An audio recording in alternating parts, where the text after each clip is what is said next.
emergency rooms. I spoke with the National Association of... Hello, good morning. Happy Tuesday. Welcome to a work week in my life. This is gonna be a shorter work week because I'm not working Friday and I did not vlog yesterday, which was Monday. Today's Tuesday and it is a beautiful, beautiful day. It is almost 10 a.m. I just got out of my morning meeting. I'm sitting on the floor. I never do this, but I just felt like a comfy spot this morning. I just got out of my morning meeting. I had a wonderful story pitch and I'm so excited to do that story today, hopefully. So I cannot wait, but we are gonna be going on a story about birds and I'll explain more about it later. But if you are new here, I did introduce myself. My name is Emily. I am 26 years old, living in Dallas, Texas. I'm a news reporter and I'm from Alabama. I have been here for almost a year now, and yeah, so I'm a multimedia journalist, news reporter, whatever you want to call it. I do everything on my own. I pitch my stories, I go out and shoot my stories, I edit them, I do stand-ups, I go live for them, and then they get produced and put on TV.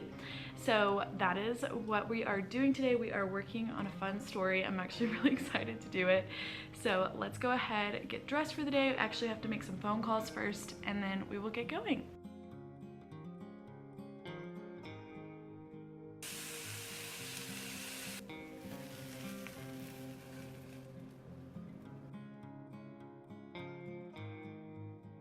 Some majestic birds are flocking their way to North Texas neighborhoods, and now residents are having to adapt to the newfound and unwanted feathered friends. Oh my goodness, it is much later. It is 9:30 at night. I got home about 20 minutes ago from my story shoot. Now, I left the house around like 1 o'clock. It's been a very long day. I went and saw all those crazy birds. Basically, just to kind of explain it, they're called egrets. They're a cattle bird. If you've seen those like white birds that are around cows, they kind of like sit on top of them or hang around them. They're those birds, and they migrated towards this neighborhood, and they do it like every year, but it's kind of crazy. And they swarm to this neighborhood, and there's just poop and just stuff everywhere, and they're destroying things, and it's just super loud and it's crazy and obnoxious, and there's nothing you can do because they're federally protected. And they were federally protected back, I think it was in the 1800s if I'm correct. It was a long time ago, and it was one of the reasons. There was several reasons they were becoming extinct, was one of them, but the reason why was because women were using them to make hats, like those feathered hats. And so obviously not a lot of women make those hats anymore, and they're not going extinct anymore. So they're kind of crazy, so you can't do anything about them. And so they're just kind of everywhere, and you just whatever. So it's not good. So I did the interviews with the ladies, and then they told me that there was a meeting at 6:30 at this church, and the guy that I've been trying to get a hold of all day today was going to be there, and he told me he wasn't available till like late tomorrow. And I was like, I'm just gonna go to the meeting. So I sat in my car for like 2 hours, did some paperwork, did the meeting, got out of the meeting at 8, was supposed to be at the Stars hockey game tonight at 8:30. It's 9:30, I'm not going. I needed to come home and feed my dog, and I'm about to go on a walk with him so he can get some exercise, and also I just want some as well. I feel like I've just been like in and out of my car all day. Anywho, so it is 9:30, we're gonna go on a walk. I'm still not done with work. That's the life of working a hybrid news job. You make your own schedule, and so that I have my ducks in a row for tomorrow, I have to send some emails tonight. Even though it's really late, I don't really care, I'm gonna send them anyways.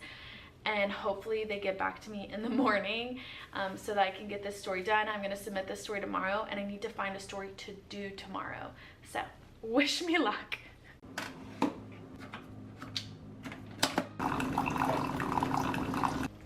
Hello, it is a lot later in the day. I think it's almost 4 o'clock. I have been just editing on my computer, making a bunch of phone calls. It's a work from home day. There's not really much to film. Tomorrow is gonna be entertaining, and Friday will be entertaining. So I am just kind of holding off for that for you guys, but I'm gonna start editing here soon. Just been a busy bee. So So that's what I've just been doing. It is so hot today. It's 94 degrees outside and I'm feeling it inside of my house, and I wish I had a fan, and I honestly might go buy one tonight because it's very hot. And I wouldn't mind having one just in case. So anyways, I'm going to continue editing. I think I'm gonna make myself some lunch here in a little bit. But yeah, it's been a really chill day.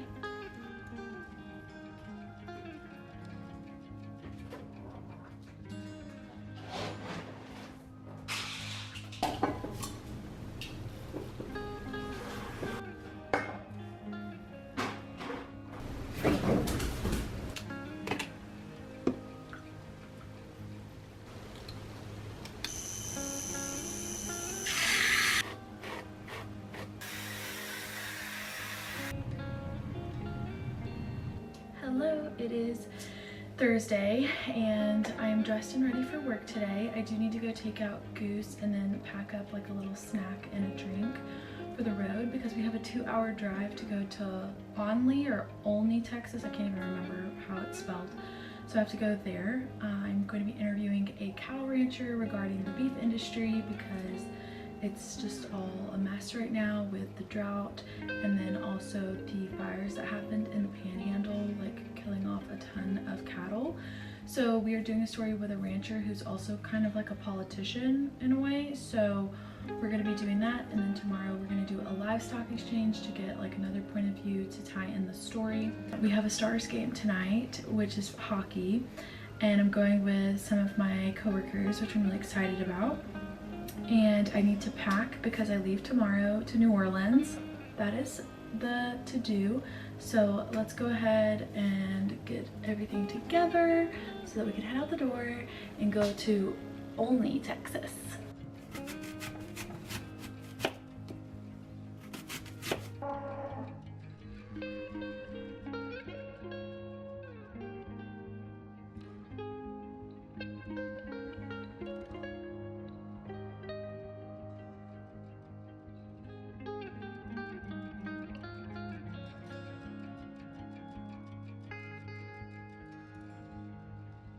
So I am back from the ranch. It was a really great time. It was an awesome experience. There was so many like windmills out there, or turbines, I don't know what you call them. It was a lot of them out there. I'd never seen them before. I've only seen like one. I've never seen like rows of them. So there was a ton of them out there. And then we went to the cattle ranch and we did our story. We had to wait for a while because it was raining. And I'm back now, and I honestly today, like I always like pick days like this to like reflect on how grateful I am for the opportunities and the job and the career that I have, because it's really cool. I don't have a desk job. Like, yes, I do have to work from a computer like about a few times a week, but I really get to work wherever I want, and I get to work on stories that I like. So I'm really grateful for it, especially the agriculture stories. I mainly do education, but when I can, I'll do an agriculture story. And it's honestly because of the people that are in the business that I love working with so much.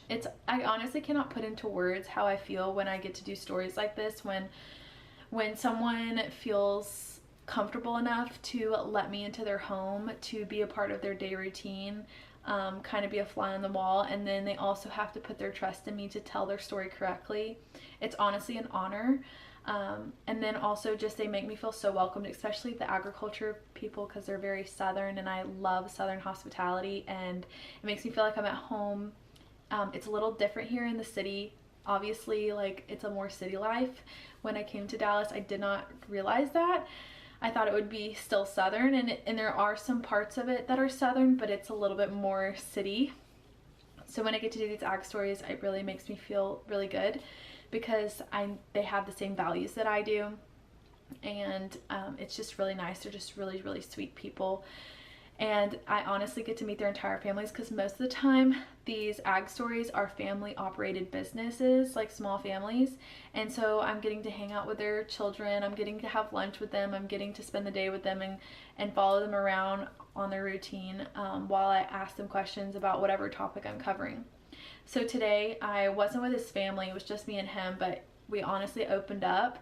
We had about an hour where it was raining, where we just had to sit there because I needed to shoot it outside, and we just talked about everything. The man cried, but it was over like deep discussions about the Lord and about just like crazy catastrophic events in his ranch and everything like that. And then I get to tell their story, and you just really build a bond with these people, and it's just really, it makes me super grateful that these people allow me into their homes. And sometimes they even provide me with things, and I didn't ask for any of this, but he gifted me some stuff, which I'm really grateful for. I got some cool hats. This is like a company that he started to fund his son's college tuition. And then this one just says USA Beef. Obviously it was about cattle. So, and then his family cans things, and so they gave me some canned goods. This is mango salsa. I've never had mango salsa, so I'm gonna try that.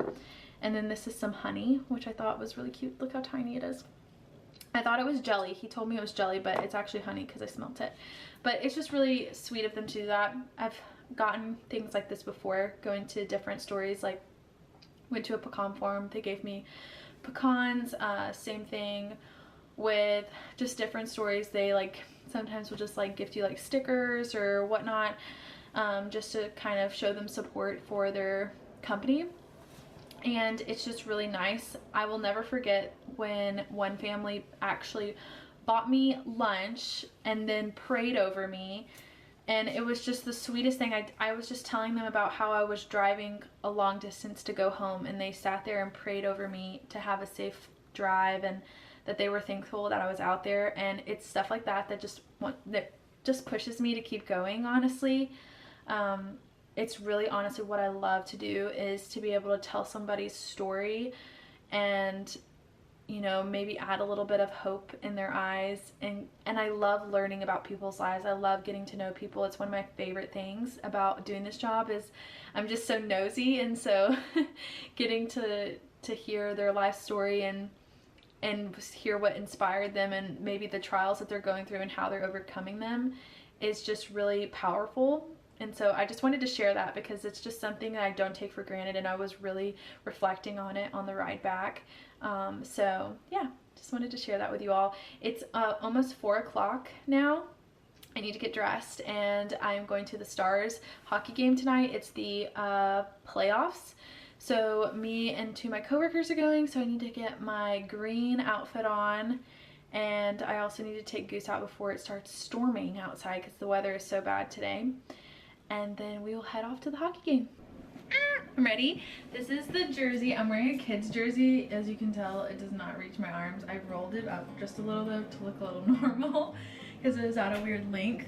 But wearing that, some black H&M jeans, and then my black and white shoes. Have a little purse. It's gonna be such a fun night. I'm so excited.